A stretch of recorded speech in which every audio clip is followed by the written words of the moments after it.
shine, let it shine, let it shine.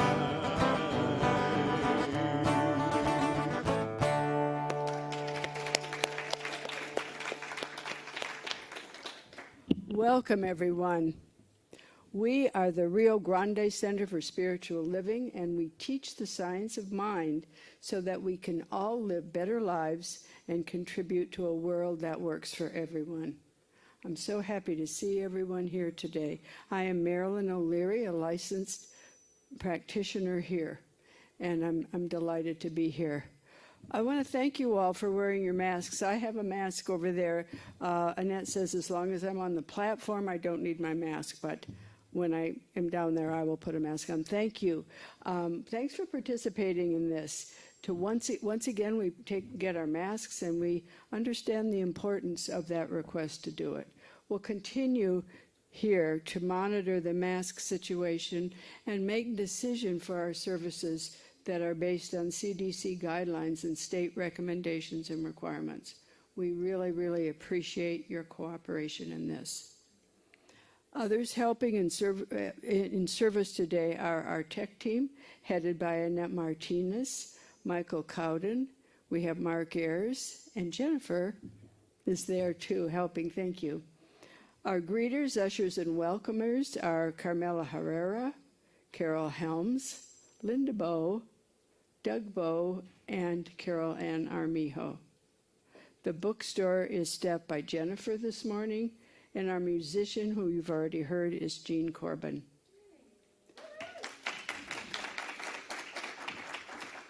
At High Watch, at home, and in the center are, I think they're at home, Kathy Mathiasen, Julia Washington, Teresa Greco, and Emeritus Practitioner Levator Jones, among others. I will be doing the invocation and benediction today, and our talk today is delivered. We have a surprise speaker, and our talk today is our Reverend Kamatara, who are so happy to see here. Yeah. Thank you, Kamatara. Wonderful for stepping in like this. Thank you so much. Please join me now in reading our vision and our mission statements, which the slide will go up for because I don't remember it. There it is. Thank you. Our vision, transforming our world with the power of love in action. And our mission is loving all creation through spiritual growth and service, always staying true to our highest self. For our invocation today, as I bless everyone who is in service, as I bless this service, I also want to read our sacred covenant prayer that we accepted and adopted a couple of weeks ago.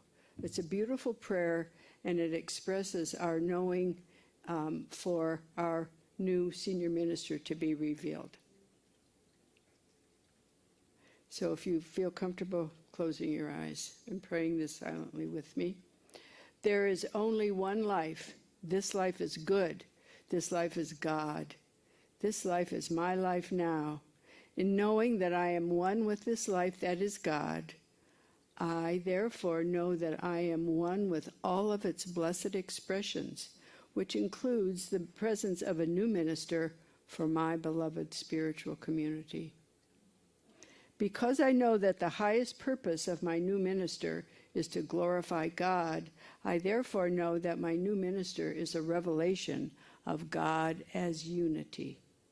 I further know that my new minister is the fulfillment of that which has been promised by God, for it is written, "So powerful is the light of unity that it can illuminate the whole earth."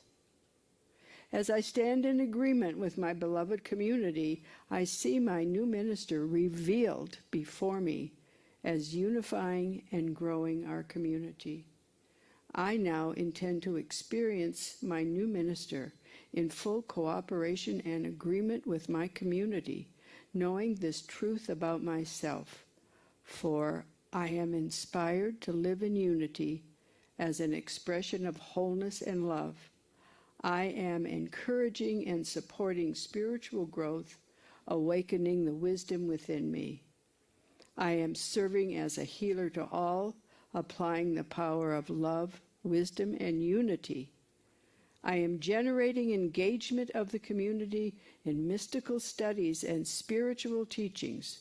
I am collaborating with community organizations working in service of a world that works for everyone. As I now accept the highest expression of a new minister into my life, I know that they will be revealed in a way that will glorify God and serve the highest and greatest good of all who are touched by their presence. I am grateful God is gracious, and so it is now. Amen. Thank you. And I have a short spiritual reading that I would like to do. And this is about life and our role in life. And it comes from Ernest Holmes' This Thing Called Life, chapter 11. Your relationship to life is that you are of like nature to it. You are in it, and it is in you. This side of your nature is superior to anything that happens to you. You can prove this easily enough by this simple experiment. Some days when you feel depressed, unhappy, or melancholy, sit quietly by yourself and begin mentally to climb up out of your difficulties. Push your thought up through every obstruction, practicing the affirmations and denials which have been used in this book, and your sense of depression and fear will fade away. If you continue in this practice long enough, you will find yourself emerging in some part of your being which has never been troubled. You will be demonstrating that some part of you lives above confusion. Through this simple act, you will have demonstrated that you have the freedom to be unhappy, and that you also have the freedom to convert this unhappiness into joy. You will be proving that you are an individual, but an individual who can draw on an invisible power. I love that reading. And now we have, I think, our music. Yes, let's turn our attention to Gene Corbin. We are so lucky to have Gene here again. He was here a couple weeks ago. And Gene has been sharing his talents with Albuquerque for many years as a singer, a songwriter, an actor, and a guitar player. And we are so happy to have him back. Thank you, Gene. Pleasure. Well, I'm back here so quickly, I've used up all the songs I know.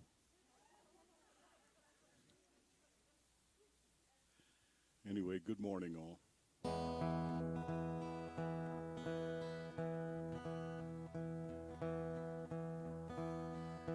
Every life must have its sorrow and its pain. Yes, it will. Where there is sunlight, there are shadows and sometimes rain. But when you're down and can't get up, lay both hands on a loving cup. Make each teardrop like a diamond. Just look up. Just look up. When storm clouds block the sun, just look up. When there's no place left to run. And remember how the tree must bend and the mighty rivers went. There is a rainbow waiting for you. Just look up.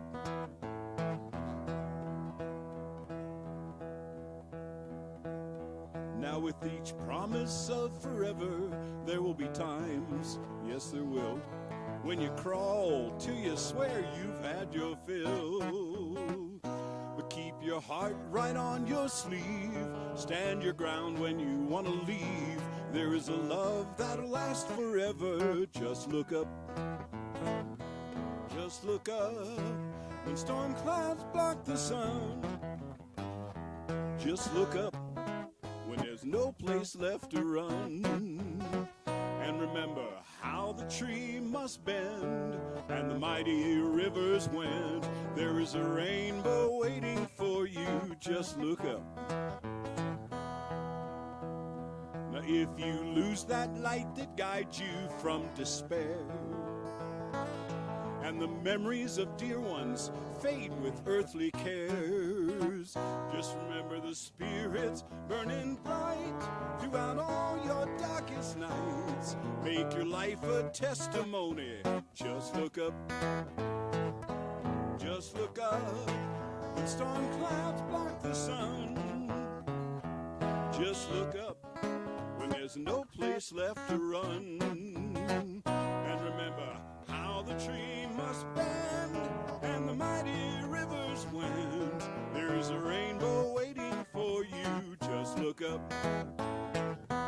There is a rainbow waiting for you. Just look up. There is a rainbow waiting for you. Just look up. Just look up.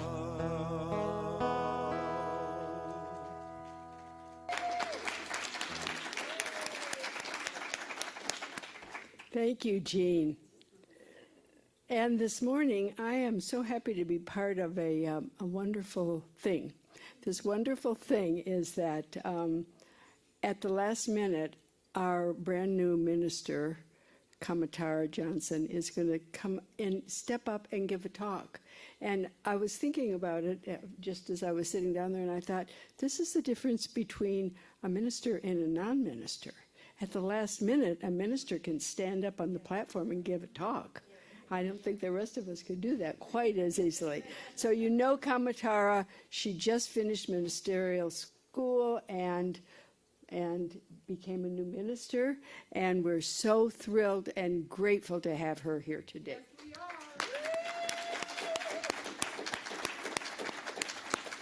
Thank you. Thank you, thank you. Well, hello, everybody. Surprise! Just like a bad penny. Oh, I'm just kidding. Actually, the topic for August, if you're playing along at home with the Science of Mind magazine and the global themes, is a pause for guidance. And the irony here is that I was with my dear friend Yvette, and we were talking about just missing everyone, and just, it's like, gosh, y'all just got together, and then, you know, I fell off the face of the planet for a while, just lots of things going on. It's fine. And I was like, I just miss everyone. I just want to go. I'm like, I can't explain this. This is not logical. So, you know, Spock was not happy with this morning, but I got dressed and put on my makeup and made some fresh pico de gallos, so I expect to see you all for the potluck afterwards. And then, yeah, at the last minute, Annette's like, well, we may need a little help today. And I'm like, oh, I guess that's why I'm here also. But I'm just so happy to see you all. So a moment of grace, understanding that this is somewhat off the cuff, but also you're my family and it's all good. So I'm happy to see you. So lately, in fact, the talk title here, it's Fly Right. Okay, because lately I have been thinking about the words right, righteous, and righteousness, because that's, you know, like what old English teachers and ministers do when they're up late at night. It just happens. So guess where we're going? Okay, so when you think of the word righteous, does it typically have a positive connotation? Is it like, meh, or is it typically negative? Like nowadays, when people use the word righteous, like, she was righteous about that. Let me see some thumbs. Up, down, like, ooh, yeah. So I'm going to quote Princess Bride here. I do not think that word means what you think it means. We're going to unpack that a little bit today, because did you know that the words righteous and righteousness are used in the Bible 540 times in 520 verses? There might be a little something, something to this word.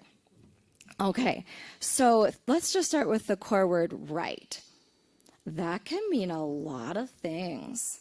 That could indicate a direction. That could be a side of politics. That could actually just mean being correct. So I had to go to the other good book, which is the dictionary. And that's how I fly, right? I got my wings. All right. So in the dictionary, righteous means in accord with divine or moral law. Ooh, I want to do that. And last time I checked, that was the whole purpose of Science of Mind, that we might be in accord with moral law. That sounds pretty good. Another definition said free of guilt or sin.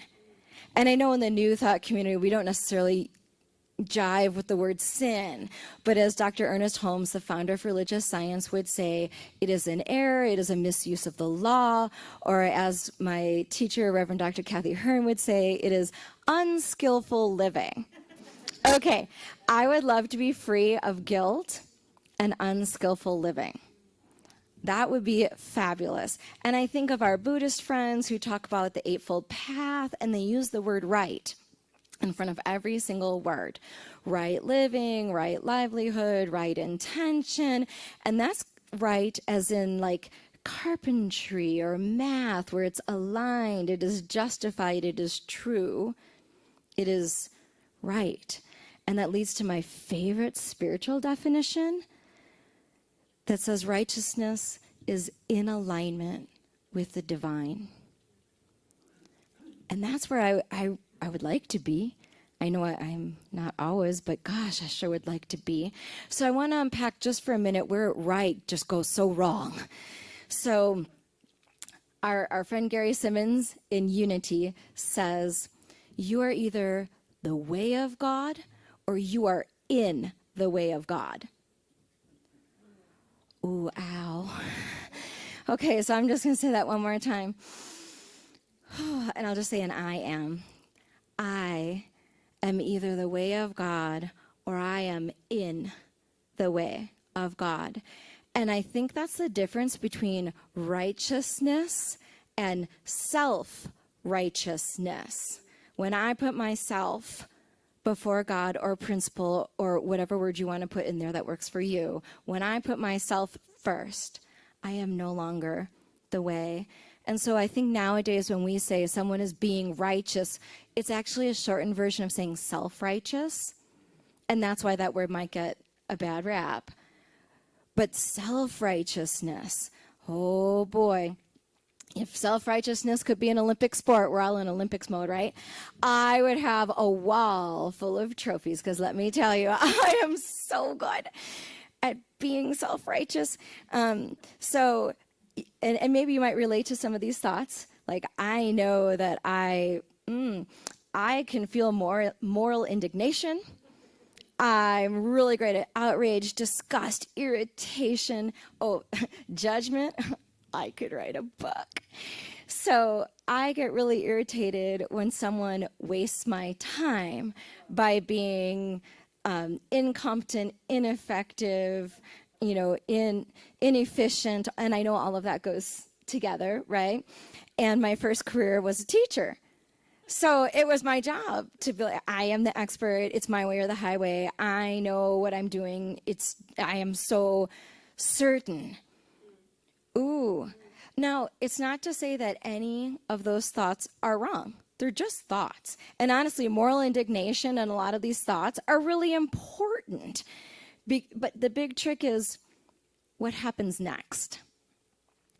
So is there a way that I could support one to be, let's say effective and efficient, or, as a teacher, like, I know this way to do it, without throwing someone under the bus and being self-righteous. Like there's a way to do it. Or I could hold someone accountable for their actions because maybe something morally reprehensible really did happen. Absolutely. That person needs to be held accountable. But can I still see the light of the divine in that person, regardless of the actions? That is part of our we believes, that every person is an expression of the one loving source, no exceptions.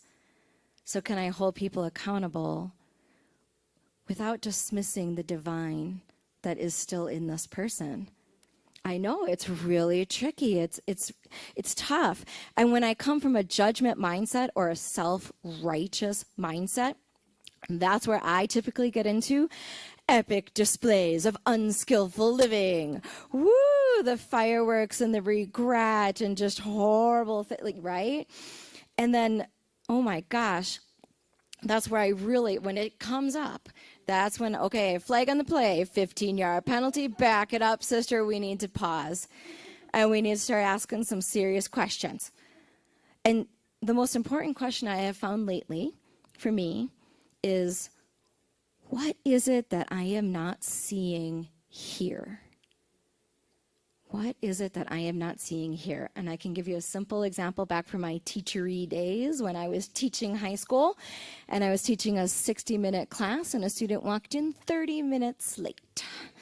And that's one of those pivotal moments where, a teacher could really take out that student and be very, teaching that lesson about responsibility and saying about, if you expect to be employed in the future and all. I mean, I could totally go there, right?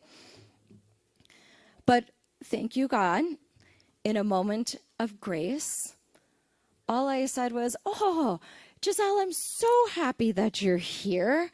Oh my gosh, just come right in. Here's what we're working on. And when you feel like you're ready, you just jump in, ask questions if you got them, and just, do the best you can. Really glad you could make it. And I don't know, I just went on teaching. I didn't think anything of it.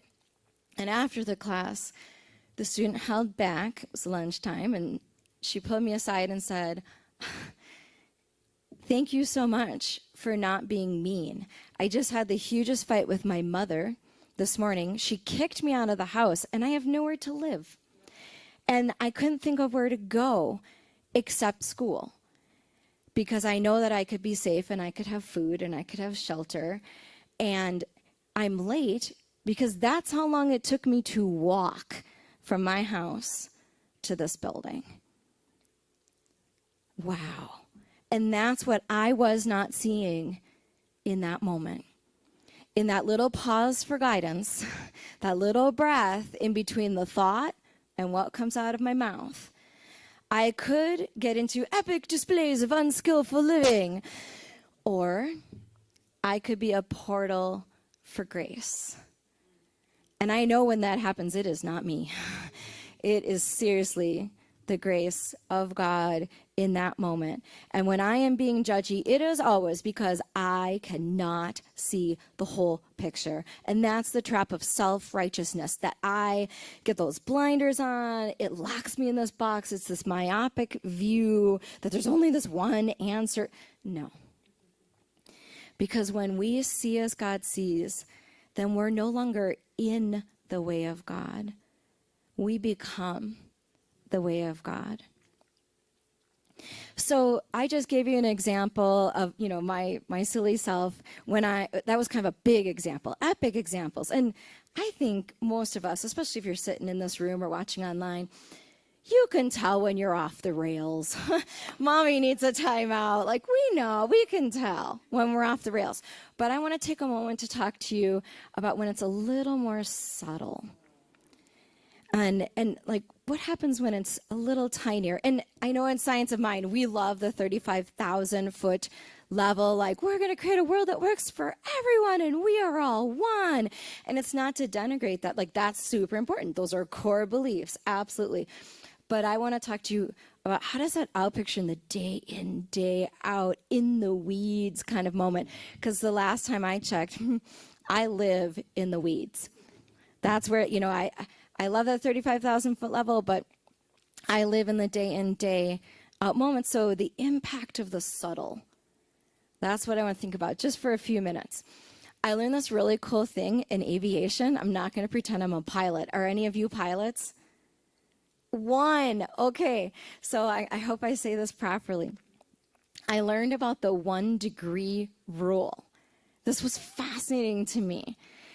So, in fact, I did write down the sentence, so I want to make sure I say it properly to honor our friend the pilot here. The 1 degree rule in aviation. Experts in air navigation have a rule of thumb known as the 1 in 60 rule. It states that for every 1 degree a plane veers off its course, it misses its target destination by 1 mile for every 60 miles you fly. This means that the further you travel, the further you are from your destination. 1 degree. So it doesn't seem like much. Oh, it's just this little tiny thing. But now let's picture, oh, we're flying from California to New York. Ooh, that's a big thing. Oh, you've been married for 30 years. Oh, that's a big thing. That little bit makes a really big difference. How might we be out of alignment with the divine, veering off course in really small ways that add up, either over an hour, a day, a week, years, depending on the context. So I want to think for a sec, okay, well, maybe a couple minutes, about the prodigal son. And are you familiar with the story? Let me just do a pulse check here. Okay, I'm seeing lots of nodding heads. So on the off chance that it's new to you, we're going to do just like a momentary Bible story with Reverend Kamatara. So we know that we've got the rich fella in the mansion, 2 sons, and the younger son's like, whoopee, I want my inheritance now. And he goes out and just blows it all. And then he kind of comes home, tail between his legs, and, oh, Dad, and I'll just eat with the pigs. And could I just live here? And of course, the dad, who is representative of God or the divine loving source, throws his arms open. Of course, I love you and welcome back. And that would be like an epic display of unskillful living. Okay, great. I want to talk about the older brother. The one who stayed behind and lived by the rules, the rule follower. I so relate to that. I can't even tell you. And then to be the rule follower and then to see something like that and think, what? You are kidding me. How is this possible? I followed the rules and now, not fair and no way. Yeah, all the self-righteous, right? And actually, if you do have your Science of Mind textbook, Ernest Holmes has this great explanation of the prodigal son. It's so amazing. And he does look at all the different aspects of it, yes. But he also talks about the older brother. And it's so funny. I don't have my Science of Mind textbook on me now because this was a surprise. But in the passage, it does talk about, the older brother was so steeped in self-righteousness that he couldn't see the bounty of having his brother back. He couldn't see the bounty of the unconditional love that was being offered in this moment. He also couldn't see, as he's already living in the mansion, he already had access to everything already right around him. It was all right there for him, and he could not see it because he was that little 1 degree off every day and getting further and further away from his destination. He's living in his destination, and he literally can't see it. So that out of alignment mindset can make us blind to exactly what's already in front of us, what's happening in my reality right now. So I'd like to suggest 2 things to you today. One is that little things make a really big difference. That 1 degree really matters. Could we have a faster turnaround time? Because 1 degree, 1 mile is far better than 60 miles down the road. There's something to be said for that. Little things make a big difference. The other thing I would suggest to you is that Science of Mind, or whatever is your spiritual practice, is the dashboard for alignment. You're in the cockpit, and Science Mind, like your spiritual practices, your tools, what you read, the classes you take, being in the spiritual community, when you go exercise, you're in your garden, what is it? That's where you get your, all the signals and all the little dials and buttons. Like, you already have that. You need to check them. Pull your head up, look around. Are there any red flags or warning symbols or some, the altimeter is going crazy? Like, what is going on? We need to pay attention, which is that pause for guidance to really just listen. Is something out of alignment? Did I say something that's not of integrity? Did I do something that's not of integrity? Does something feel wrong? Or is Spirit telling me to go this way instead of that way? Like listening to that. Like when I'm in alignment with the divine, then I'm ready to hear what is being said to me, and I can see things I would not otherwise see. So I want to challenge you this week to do a 1-degree experiment. Is there some arena in your life where you're feeling indignation, self-righteousness, I can't believe that, right? Any kind of judgment moment? That's the area to pick. I'm just saying. That's definitely there. That's your petri dish right there, wherever you're feeling that little, Okay, so we've got the arena. And then here's an example of a 1-degree experiment. Again, from my teaching high school days, I had a homeroom group of students, and they were all crabbing about how much, my teacher hates me, and this teacher's so mean, and all the things. I'm like, wow, do you think that's really true? Or maybe that person was just having a bad day, or maybe this job is hard, or there might be a little more to this. So let's try an experiment, students. Just for 1 week, could you agree that when you walk in that room, you're just going to say, and not in a sarcastic way, in just a normal way, just say, good morning to that teacher. And no expectations, no strings attached. Just try that little experiment and just see if your week might be different. I don't even have to tell you what the results were. It was wonderful. So just think in your own life, is there a 1-degree experiment that you could do? What would make a difference if you're just that little bit off course? What might get you into alignment? Because when we reconnect with the divine, or we align with the divine, when we really own our divine inheritance of righteousness, like this is the way we were created, then our vision opens up and we can course correct, we can fly right, and we can reach our ultimate destination with far less turbulence. Namaste.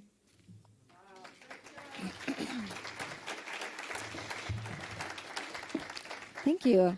It's our prayer time, so this is where we definitely are going to drop into our cockpit and align with the divine and pause for guidance. In this moment, in this place, it is so easy to recognize the presence of that one loving source, of the all that is, of this thing that I choose to call God, this something sacred going on. And I know that this something sacred going on is expressing in all of life as we know it, and even beyond what we can understand. I know that this is the divine mystery. And this divine mystery is expressing as me, as you, as we, as us, as this. For there is no place where the divine is not. And so knowing that I am, you are, aligned with the divine that is the presence and power within, I know that each person who can hear the sound of my voice is divinely guided and blessed all week long. That anything that comes up in the arena of self-righteousness, judgment, indignation, and limitation, and false beliefs, and myopic views, all of that disintegrates in the light and the love of the divine. There is no room for that as we fly right in alignment with love. And so my vision opens, my heart opens, and in this moment, I am a portal of grace. I am the place where love shows up. And knowing this perfect alignment, I also claim for each one perfect clarity, This pause for guidance is fruitful and bountiful in our lives and in the lives of all who cross our paths. There's exponential reach of this alignment, of showing up as love, and it reaches out into our lives, our families' lives, our friends' lives, our community's life. And it reaches all throughout every nook and cranny of the Rio Grande Center for Spiritual Living, because I know that this spiritual community is divinely guided and blessed in this moment and every moment going forward. And that the perfect minister is in that same alignment with this precious spiritual community, that all the parts and pieces come together perfectly for this new expression of the Rio Grande Center for Spiritual Living, and that all your parts and pieces are coming together for the perfect expression of you, and that all the parts and pieces of myself are coming together for the perfect expression of me. And I'm so grateful for this beautiful opportunity to pray together, to be together, to share the journey, and to recognize each other in love, to say, hey, I know you, sacred being that you are. You can't fool me. I see you. I love you. And you are precious.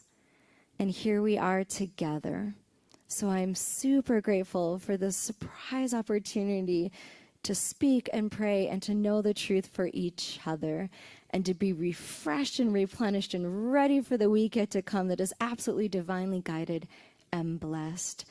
And so with absolute faith in the law, knowing that God is on the job and all is well, I let it go and I let it be. And please join me in saying with lots of conviction, y un amo fuerte, and so it is.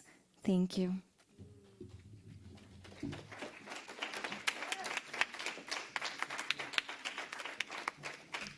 Thank you so much, Kamatara. That was absolutely wonderful and perfect, and it's just what we all needed to hear today. Thank you. Well, it's now time to share our abundance. And there are multiple ways that you can give. Scrolling across the screen, and you've heard me say, I've given that way. I love to, if I have some reason to give an extra $5 or $10 and do it on a text, it's fun to do. I mean, you can even give a lot more money than that, too. So you might try that. So you can give that way, but if you're here, please come forward and put your gift, excuse me, in the baskets at the corner. Your offerings are essential to us. And please now say the giving affirmation with me that is on the screen. I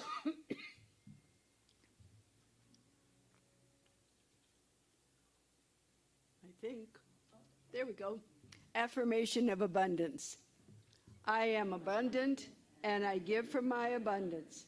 I am prosperous and I give from my prosperity. I am blessed and I give from my blessings.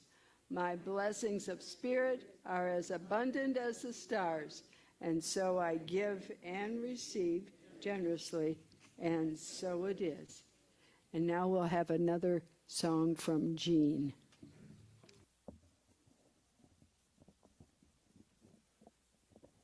I think that's a good idea.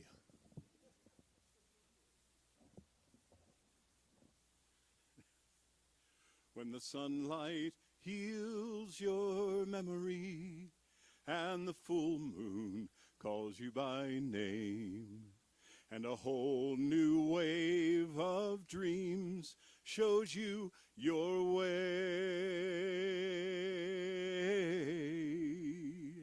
be happy that you're still dreaming, even though you're swimming upstream.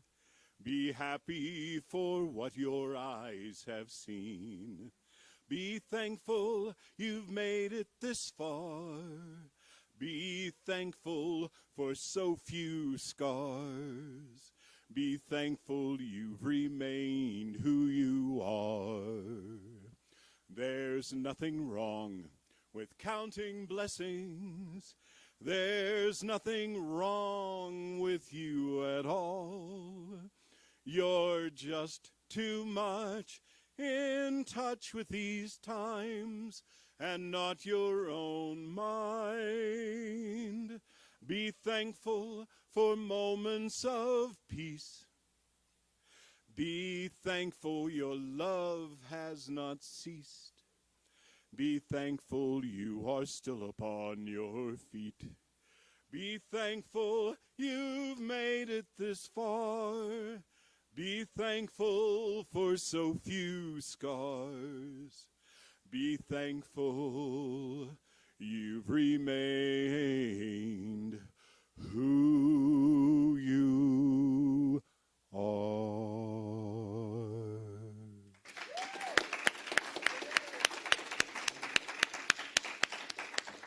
Thank you, Jane. Now, please help me bless these offerings that are behind me.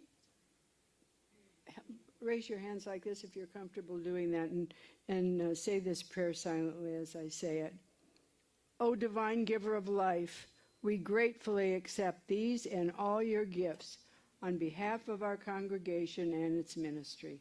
We honor each gift and giver and declare that our abundance is increased 1,000-fold. And so it is. Thank you. We are delighted to welcome visitors to our center. If you're here for the first time, we invite you to go to our welcomer, Carolyn Armijo, at the back of the sanctuary, who has information and I think a beautiful flower for you. And if you're online and you're new, we welcome you to drop by the center, and we would love to meet you. Before we go to announcements, I want to remind us, and let's participate in this tradition that we have, which is on the first Sunday of the month, we sing happy birthday to people who have a birthday this month and have some birthday cake, which is in the back. So anyone who has a birthday in August, please stand. And Jean, would you help us sing happy birthday? Any August people? Carmela, are you? Yay! Yay! Yeah. And her T-shirt is awesome, too. It just talks about how amazing people born in August are, too. Everybody ready? What are we going to say? Happy birthday to you, happy birthday to you, happy birthday, dear. People. Beloveds. Beloveds. Happy birthday, beloveds. I like beloved. Oh, by the way, you graduated not too long ago? You became a... Okay. I after today and hearing you for the first time, I think you should keep doing it.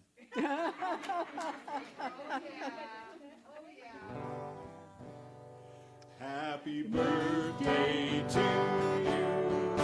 Happy birthday to you. Happy birthday, dear beloved. Happy birthday to you.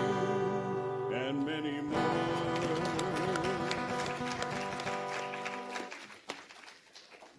Before we have Dr. Norm Dawson give our regular announcements, I want to give you two special announcements. We always say there's a lot going on here, but there is a lot going on right now, right today. Right after a couple minutes, we'll give you a couple minutes for a little break, but after the service, we have our town hall, and Reverend Karen, who is our interim minister, Carol Helms, the board co-chair, will host the town hall meeting right here. Please stay, because you will be able to meet our newest board members, learn about our GCSL's finances, and get an update on the minister selection committee and what's going on with that. And we also encourage questions. So please stay for that. We want you to know what's going on. We want your input. And then the other thing is that in the room right behind us, our silent auction has become a loud auction, a live auction today, to help raise funds for our center. So you'll have a chance to bid on a wonderful array of items, some of which are beautiful handmade things. There's art, books, decor, clothing, music, jewelry. There's some gorgeous silver and turquoise jewelry in there that's just beautiful. A lot of beautiful jewelry. And so I'd like to call Barbara Dawson to come up. Are you coming up to give more information? You know what I understand, there was going to be a little fashion show. Can we do that after announcements? Yes, we'll do it after announcement. After announcements, we'll have Barbara Dawson for a special announcement. So now I am very happy to turn this over to Dr. Norm Dawson for announcements. Thank you, Norm. Thank you so much. Hey, August 1st. Boy, this year has gone fast. Wow. Okay, so as she said, we're having a potluck back there. Even if you didn't bring food, we're going to have plenty of food, so don't worry about that. Be sure you join us for the potluck when we have it. And we're asking that you wear your mask, except when you're eating, of course. All right. How would you like to have 30% off? Well, you go back to the bookstore in the back there, and everything is 30% off. So be sure you take advantage of that and get the 30% off on anything that's on sale. Now, remember I said on sale. If it's on sale, it's 30% off. Sorry. You know, 1 degree off, you know. See, I do pay attention. Okay, so have you ever heard of a snack angel? A snack angel? Well, we have a request for being a snack angel because we have food back there at the end of each service every Sunday, and we would like to have some volunteers be snack angels. Bring food, help clean up, help set up, and if you want to get more information about that, see Carol Armijo, that wonderful lady back there in the beautiful flowery dress back there in the red hair. So be sure you see her if you want to help out there. Also, she's looking for some phenomenal recipes. Anybody in here like to create your own recipes or have a favorite recipe you want to share with people? That lady back there, again, Carol Armijo, she is the one that's going to be collecting these recipes, and then she's going to be publishing a book.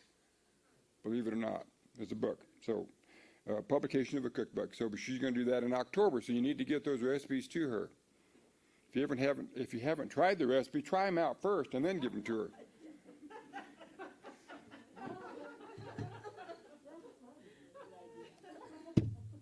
Okay, so now we're going to have an opportunity to help out. You know, school's going to be starting either, I think, sometime this month, and we still need to have supplies. So the Reach Out service team is still collecting school supplies and personal items for 1 more week. So there's a table in the back. Go check it out. And if you need to bring supplies, talk to the people back there, and you can get that stuff to her. Okay, here are some opportunities and possibilities coming up in the community, right, this coming week and beyond. Wednesday, August 4th at 4 o'clock, 4 to 6, we're going to have a in-person, right here, celebration of life and grief support with practitioner Kathy. Thursday, getting too far. Thursday, August 5th, from 6 to 7:30, A Course in Miracles with practitioner Nancy. 6 to 7:30. Friday, August 6th, we're going to be having at 8:30 in the morning Zoom yoga. I mean, how do you do Zoom yoga?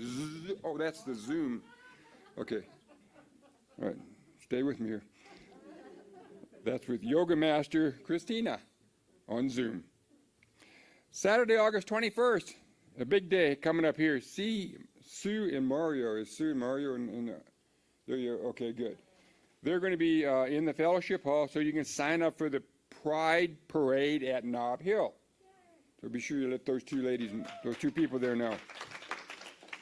That's a big event here, so let's step it up. Okay, after the service, if you notice people wearing these purple stoles, these are chaplains and practitioners that are here for support.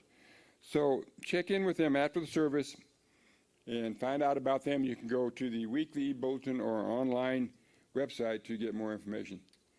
So that ends my announcements for Sunday morning announcements.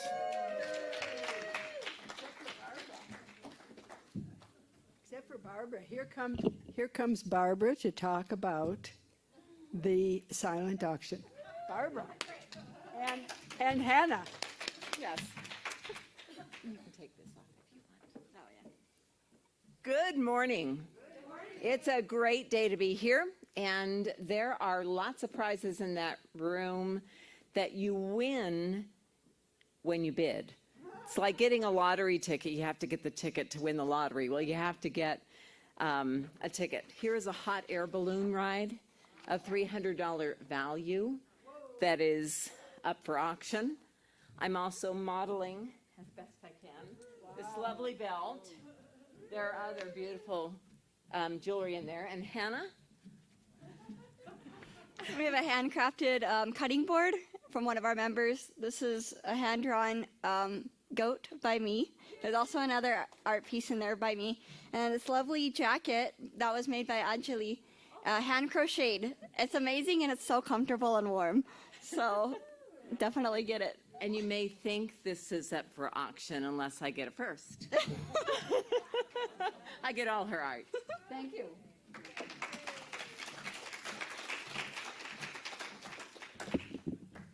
Let's just close our eyes for an ending to this wonderful, wonderful service. I bless everyone here. I bless every person who participated, gave of their love and their talents and themselves today. And I know that we are filled up with love and blessing from this.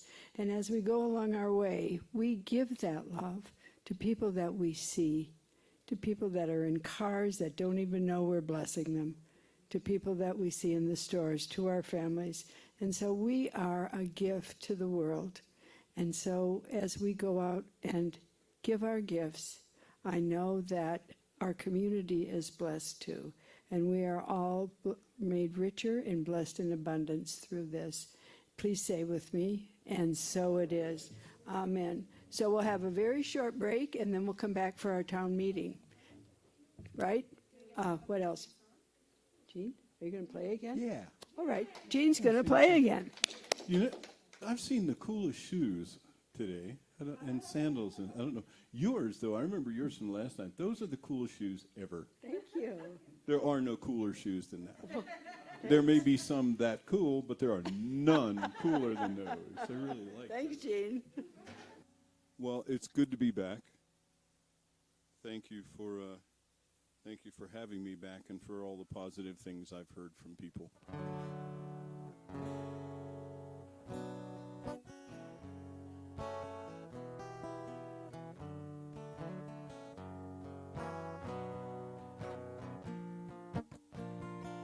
I was told you guys used to do this a lot.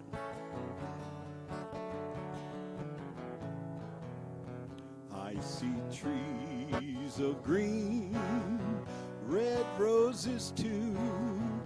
I see them bloom for me and you. And I think to myself, what a wonderful world. I see skies of blue, clouds of white, the bright blessed day and the dark sacred night. And I think to myself, what a wonderful world.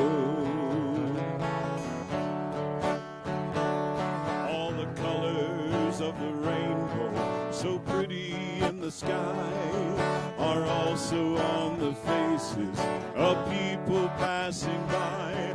I see friends shaking hands, saying, how do you do? They're really saying, I love you. I hear babies crying, I watch them grow. They'll learn much more than I'll ever know. And I think to myself, what a wonderful world. Yes, I think to myself,